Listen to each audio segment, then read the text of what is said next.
Zbivaju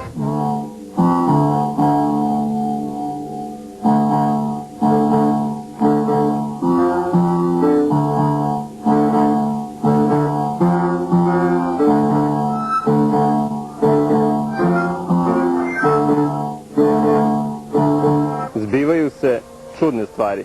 U cilju sanacije erozije morala našeg društvenog terena od nedavno započeta rasprava o uvođenju ili ne veronauke u sistemu obrazovanja naprasno je okončana afirmativnim dekretom.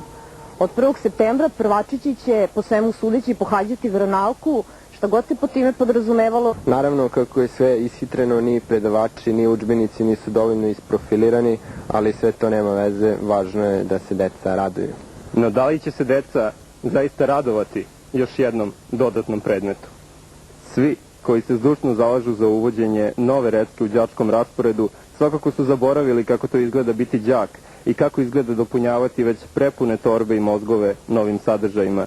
Zaboravili su da deca i bez nastave veronauke najčešće pevaju We don't need no education, we don't need no thought control i sasvim su smeli s uma kako će to izgledati kad nestašni školarci počnu da se penju na glavu katehetama kao što to rade nastavnicima nemačkog ili likovnog.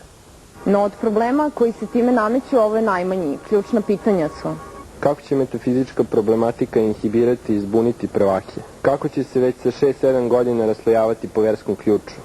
I da li je samo verska nastava garant moralnog delovanja?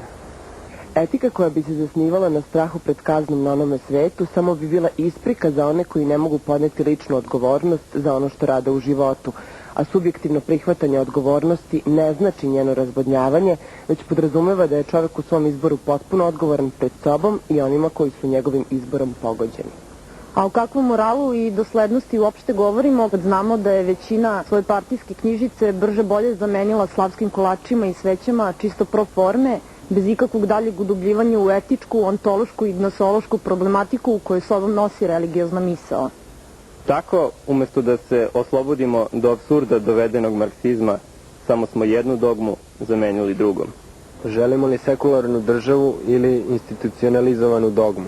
I želimo li mi da nas iko o tome išta pita ili da nam se rešenje nameću odozgo, bilo iz Ministarstva prosvete, bilo s neba? I kako to da o ovako važnoj temi nije raspisan referendum kad se zna da Srbi vole da glasaju više nego leba da jedu? Kako? Zašto mislite o tome?